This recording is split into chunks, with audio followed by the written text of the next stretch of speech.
Oke, selamat sore. Hari ini kita masuk ke pertemuan dengan materi mengolah data ya, dalam visualisasi data.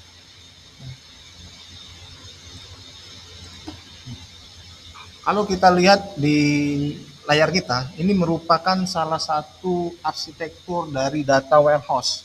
Ya, jadi bisa dibayangkan sebenarnya arsitektur data warehouse ini seperti sebuah pabrik pengolahan data yang besar yang mengumpulkan data dari berbagai sumber, ya, membersihkannya, menyimpannya, ya, menyediakan untuk dianalisis.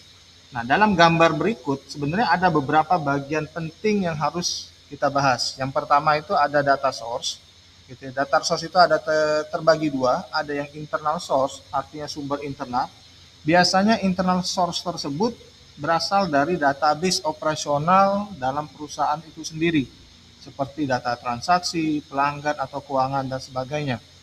Kemudian ada external source, ya bisa berasal dari luar perusahaan. Nah, biasanya data dari luar perusahaan ini datanya bisa dari media sosial, dari API, atau data dari pihak ketiga. Nah, jadi bisa dibayangkan seperti bahan mentah di pabrik yang bisa datang dari berbagai tempat sebelum diproses itu untuk database-nya, data source-nya. Kemudian ada tahapan berikutnya, itu ada namanya back end tier, ya proses pengolahan data. Ada proses yang akan dilalui pada tahapan kedua, ada yang nama ETLE. Apa itu ETLE? Ya, ETLE itu ialah extract, transform, dan load. Setelah data dikumpulkan dari berbagai sumber sebelumnya, data ini perlu kita proses dan kita bersihkan sebelum bisa digunakan. Kita proses extract, transform, dan load. Nah, di proses ekstrak, apa yang bisa dilakukan ialah mengambil data dari sumbernya, itu ekstrak. Kemudian prosesnya ada yang berikutnya yang namanya transform. Nah, apa transform? Ialah mengubah atau membersihkan data supaya rapi dan sesuai format yang diinginkan. Misalnya, menghapus sesuatu yang duplikasi atau mengoreksi kesalahan yang ada di dalam database tersebut. Kemudian proses berikutnya adalah load, ya, memasukkan data yang sudah rapi tadi itu ke dalam data warehouse. Nah, itu ya. Kemudian tahapan ketiga itu ada yang namanya data warehouse tier. Jadi gudang penyimpanan data. Jadi setelah data diproses, sekarang waktunya kita melakukan proses penyimpanan ke dalam namanya enterprise data warehouse. Nah, di dalam proses enterprise data warehouse ada dua proses yang terjadi. Yang pertama itu metadata, yang kedua ada yang namanya data mart. Nah, metadata apa? Seperti daftar isi atau label. Ya, jadi metadata ini menjelaskan informasi tentang datanya. Misalnya kapan data tersebut dibuat atau sumber datanya datang dari mana. Itu metadata. Kemudian data mart ialah mini data warehouse yang lebih spesifik untuk kebutuhan tertentu. Misalnya satu data mart khusus untuk data penjualan. Terus ada satu data mart khusus lagi untuk data keuangan.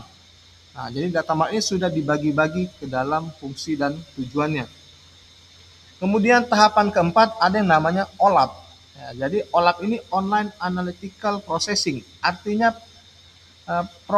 pemrosesan data untuk dianalisis secara online. Ya, jadi OLAP ini sebenarnya membantu user untuk menganalisis data dengan lebih cepat dan mendalam. Seperti apa? Seperti membuat laporan penjualan berdasarkan tahun, kemudian membandingkan tren data dari berbagai macam periode. Nah, itu OLAP. Terakhir, tahapan kelima ada yang namanya front end tier, tampilan akhir untuk user di bagian front end. Ya.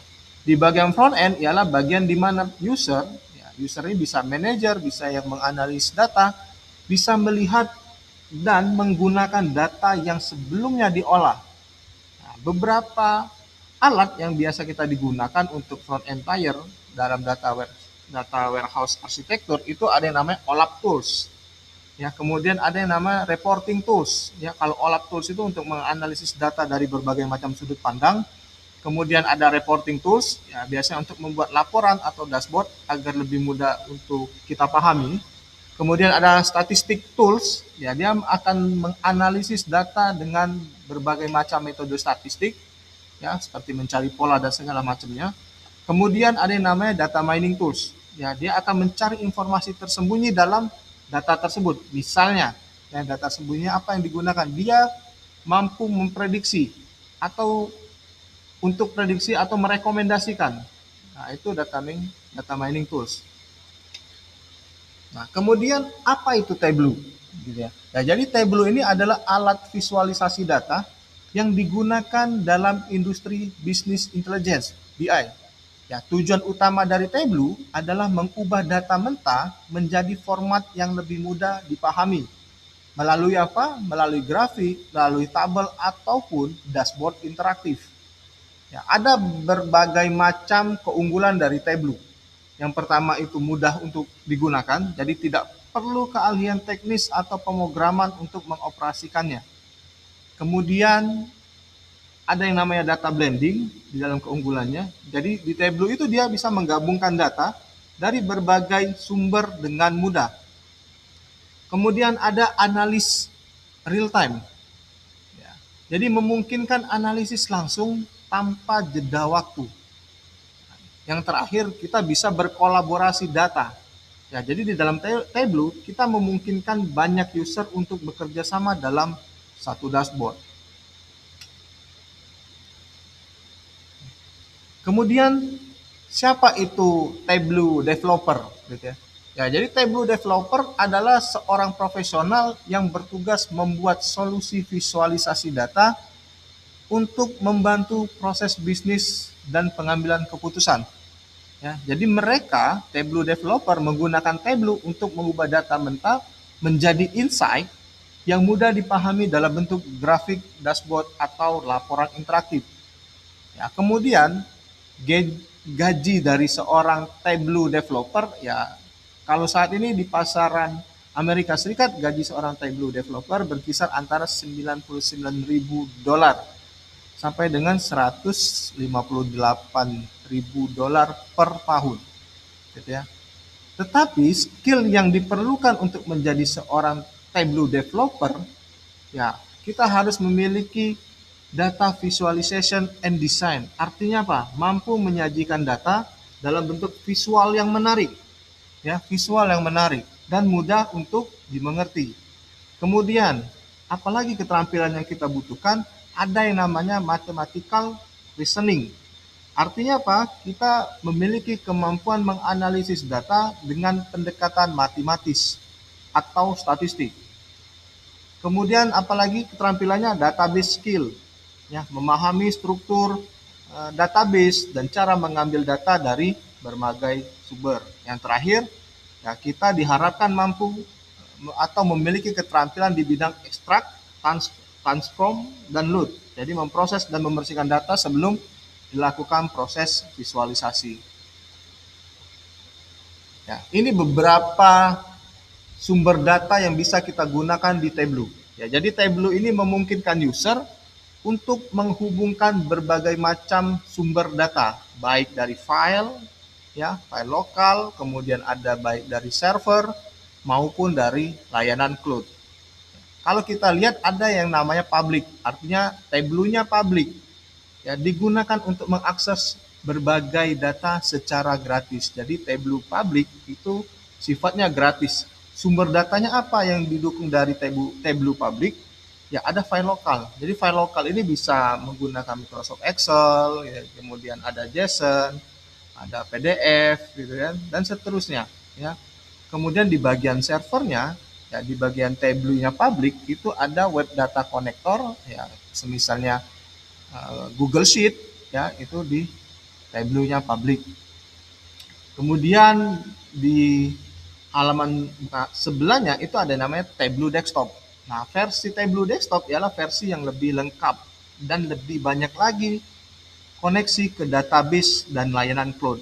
Ya. Jadi untuk sumber data yang didukung ya hampir sama. Yang membuat dia berbeda ialah di bagian server dan database. Ya. Jadi di bagian Tableau Desktop itu bisa melalui server dan database MySQL, Oracle, Amazon, Redshift, ya, banyak Google BigQuery, Microsoft SQL Server, dan sebagainya. Banyak sekali. Kemudian di bagian cloud atau layanan lainnya bisa menggunakan Google Analytics, bisa menggunakan OneDrive, ya, Snowflake, IBM DB2, dan sebagainya. Ya, itu untuk perbedaan antara Tableau public dan Tableau desktop, gitu ya. Kemudian juga di dalam visualisasi khususnya Tableau ya, ada istilahnya join. Ya, join itu apa? Ya, join itu digunakan untuk menggabungkan dua tabel berdasarkan kolom yang memiliki hubungan. Ya, jadi dia harus memiliki hubungan dulu supaya bisa di-join. Ya, jadi daripada pada gambar ini ada dua tabel, yaitu tabel author dan tabel book. Gitu ya. Ya, tabel-tabel ini dihubungkan melalui author ID. Gitu. Jadi ada author of ID yang menghubungkan tabel author dan tabel book. Gitu ya. Nah, jadi ada jenis-jenis dari join, ada inner join, kemudian ada left join, ada right join, dan full outer. Gitu ya. Nah, inner join ialah mengambil hanya data yang memiliki di kedua pasangan, di kedua tabel. Dia harus sama-sama punya. Jika ada data di salah satu tabel tetapi tidak memiliki pasangan, maka data tersebut tidak akan ditampilkan. Ya, jadi kalau kita lihat data di tabel author itu ada first name-nya Susan, tapi di book itu tidak ada author ID atas nama Susan. Ya, 20233. Artinya apa? Atas nama Susan itu tidak akan ditampilkan datanya di inner join karena tidak ada pasangan. Kemudian di bagian left join ialah mengambil semua data dari tabel kiri artinya author, dan data yang cocok dari tabel kanan book. Tetapi jika tidak ada pasangan di tabel kanan, nilai akan nol. Artinya apa? Kita lihat di tabelnya author itu dimasukkan semua, Susan John, kemudian karena dia tidak berpasangan, maka untuk book title dan seterusnya itu bersifat atau nilainya menjadi nol. Itu untuk left join. Kemudian ada right join. Right join kebalikan dari left join. Artinya apa? Sama, dia akan mengambil semua data dari tabel kanan, dalam artian ini tabel kanan ialah tabel book, dan data yang cocok dari tabel kiri, tabel author. Nah, sama jika dia tidak mempunyai pasangan, maka dia datanya atau nilainya akan dianggap nol. Ya. Kemudian ada yang full author. Ya, jadi dari full author kita bisa melihat bahwa semua data akan digabungkan baik dia tidak memiliki pasangan ataupun sudah memiliki pasangan. Jadi dia akan mengambil semua data dari tabel kiri dan kanan. Jika dia tidak memiliki pasangan, maka nilainya akan nol. Kemudian ada union. Nah, ini penjelasan dari union, ya. Jadi union digunakan untuk menggabungkan hasil dari beberapa query, ya, query select khususnya menjadi satu kumpulan data. Ya, jadi pada gambar kita lihat di depan ya terdapat ada 3 tabel, ada tabel Mei, Juni, dan Juli yang berbeda. Tapi ketika ketiga tabel tersebut memiliki struktur yang sama, yaitu kolom. Ya, ada kolom day, ada kolom customer, kolom purchase, dan kolom type. Artinya dia memiliki struktur yang sama. Ya, jadi ada beberapa aturan utama dalam union dalam khususnya SQL. Semua query dalam union harus memiliki jumlah kolom yang sama. Itu yang pertama aturannya. Yang kedua, kolom yang digabungkan harus memiliki tipe data yang kompatibel. Ya, jadi union otomatis menghapus duplikasi data yang ada. Ya, jika ingin tetap menyertakan duplikasi, artinya kita akan menggunakan union all. Ya, itu untuk union. Ya. Kemudian ada yang namanya data source filter. Ya, dari tabel yang ada di gambar, ya data source filter ini bisa kita tuliskan dengan beberapa query SQL berdasarkan filternya. Jadi kalau kita lihat yang sebelah kiri yang sudah kita gabungkan, itu kita bisa pecah kembali atau kita bisa filter itu menggunakan yang pertama paling atas filter by case, type case.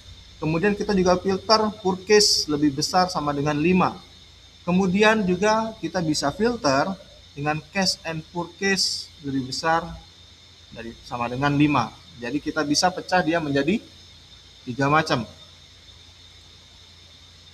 Kemudian ada yang namanya tipe data. Nah, tipe data terbagi dua, ada yang namanya tipe data kualitatif, ada yang namanya kuantitatif. Kualitatif adalah data yang berupa kategori atau label, bukan angka untuk dihitung, gitu ya. Jadi kalau kita lihat contoh di slide, mungkin ada yang male, female, gitu ya, ada nama, ada negara. Ya, itu untuk data kualitatif. Jadi dia tidak bisa dijumlahkan, tidak bisa dirata-ratakan juga. Ya, biasanya digunakan untuk melakukan proses pengelompokan. Nah, biasanya dalam sebuah visualisasi cocok menggunakan bar chart untuk data kualitatif atau pie chart, gitu ya. Kemudian tipe data berikutnya ada yang namanya kuantitatif. Nah, data kuantitatif data yang berupa angka dan bisa dihitung secara sistematis. Secara matematis, bukan sistematis ya, matematis. Contohnya apa? Ada nilai, jumlah, dan seterusnya. Tetapi dia terbagi dua untuk data kuantitatif. Ada yang sifatnya diskrit, ada yang sifatnya continuous. Ya, diskrit artinya apa? Angka yang bisa dihitung satu persatu. Ya, contohnya 3, 6, 8. Tidak ada nilai di antaranya, misalkan 3,5, 6,5 dan seterusnya. Ya. Untuk continue atau continuous, angkanya bisa berada dalam rentang nilai atau memiliki pecahan. Contohnya 2,8192 dan seterusnya.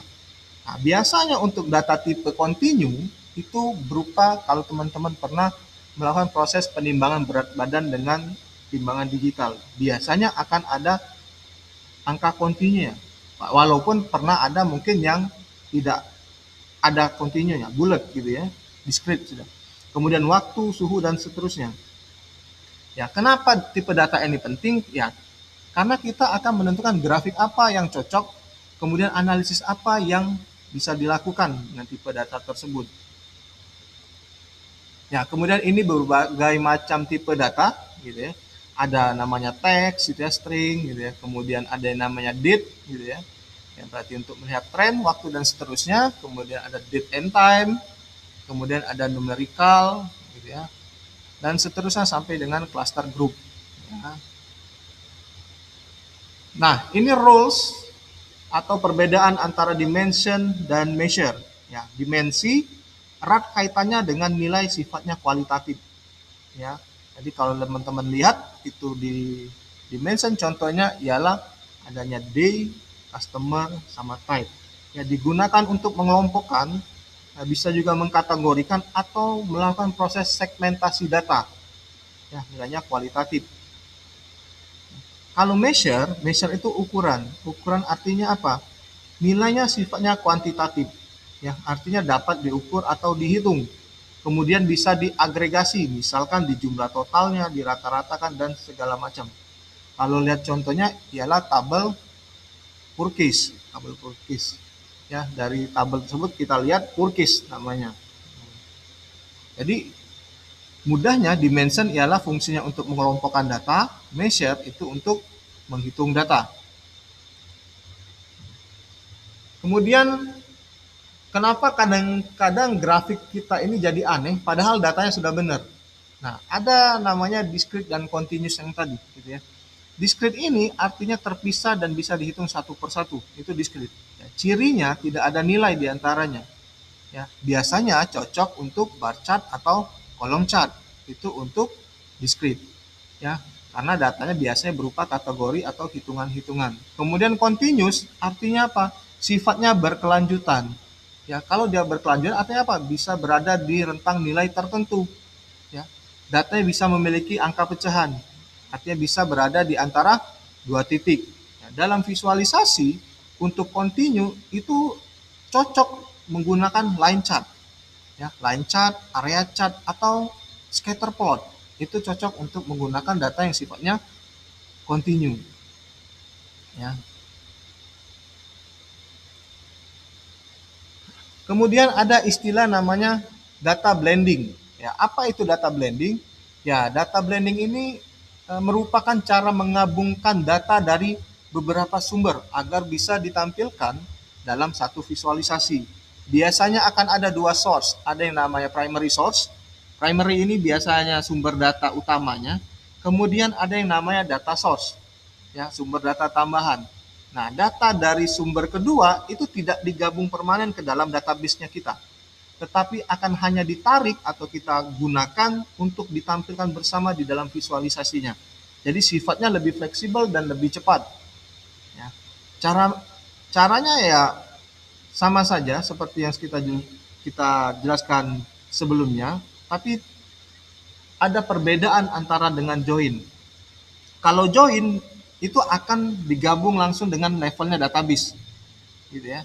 Itu untuk join. Kalau blend tidak, dia hanya sifatnya ditarik atau dipinjam saja.